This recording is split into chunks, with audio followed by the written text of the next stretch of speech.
Hello everyone, John Maher here. This is your weekly Grass10 grazing management update on the dairy edge.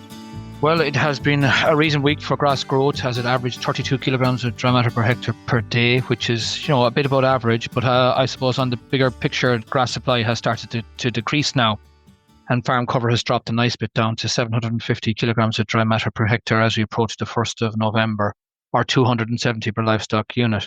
The reason for the drop in grass supply was demand was at 38. So we grew 32, demand was at 38.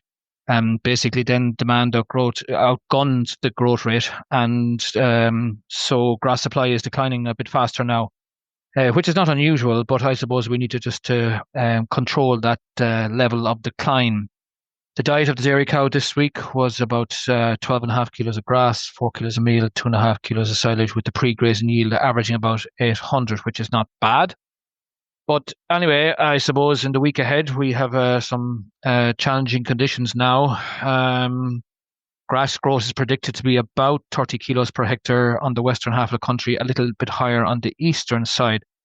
But as I said, the grass supply will be challenged by both growth rate and the rainfall patterns, as the rainfall patterns for this week are quite high, with the south and west probably going to get somewhere over 50 millimetres or 2 inches of rain, and the east and midlands a little bit less at about 40 millimetres or 1.5 inches of rain.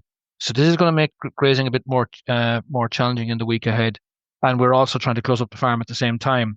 So in terms of dealing with the challenging grazing conditions, then it's important to keep grass in the diet as it just keeps the cow performance good, particularly the milk solids. But many will have to go to strip grazing, and many will have to consider on-off grazing, which is basically giving animals, 2 to 3 hours of grazing to get grass into the diet.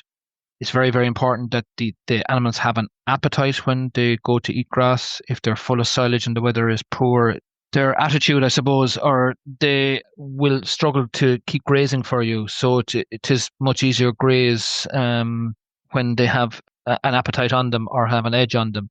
It's also much easier graze if you're grazing covers between 12, 13, 1400 in different conditions. The covers are not as high and the animals can manage it a bit better.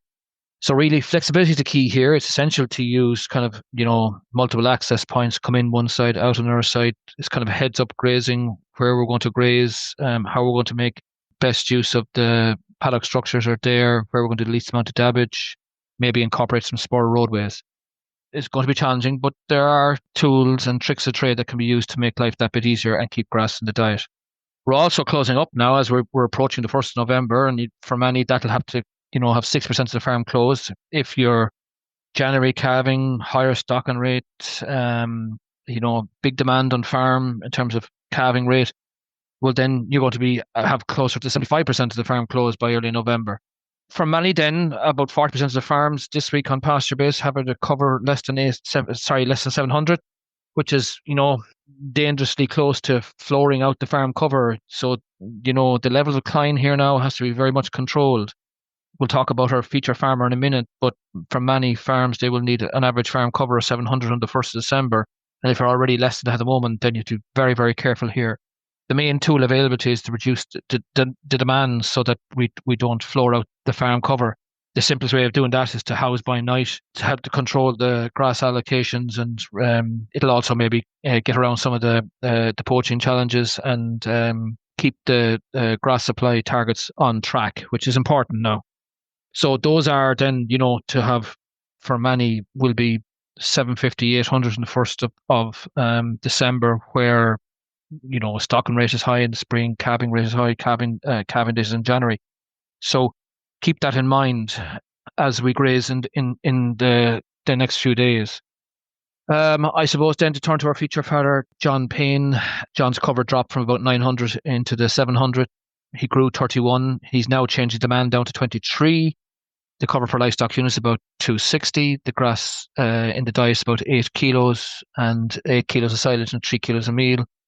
So the milk yield for John's herd this week was averaging over 13 litres at 5.5 fat and 4.6 protein, doing about 1.4, 1.5 kilograms of milk solids. But look, John, like a lot of people, has received a lot of rain. Cows are in by night now on high quality round bales, but the silage is gone in the morning to keep an edge on them. He was grazing 1,800 covers last weekend using 12-hour allocations. About 70% of the farm is closed up now. The last few paddocks then have clover in them, and they are being closed at the moment. And they have covers of 1,400 less, so that should make life a little bit easier for him. He's very, very conscious of having a good supply of grass available next spring, and his target average farm cover on December 1st is about 800 kilograms of dry matter per hectare. Incidentally, John has been active on the lime trail as well and has about 80 tons of lime spread in some of those clover paddocks actually in earlier on the year. In conclusion, then, it's important that we just try and deal with the grazing conditions that are there. Keep very much in focus where you are in terms of closing. There's a difference between the housing cover and the cover on the 1st of December. But if we run the cover down too low, we will not have the targets met on the 1st of December. So I suppose it's going to be a tricky week, but keeping grass in the diet is one objective, and with eyes on closing up the other objective. So if you'd like to hear more from the Grass10 team, subscribe to the weekly Grass10 newsletter, which is available on the Grass10 page on the Teagasc public website, and the link to newsletter is also available in the description of this podcast. We'd like to thank those who support the Grass10 campaign: AIB, Grass and Agro, Power from Agriculture, Food and Marine, FBD and the Farmers Journal. This has been your Grass10 update, and I will talk to you all next week, and hopefully ground conditions and grazing conditions will be a little bit better.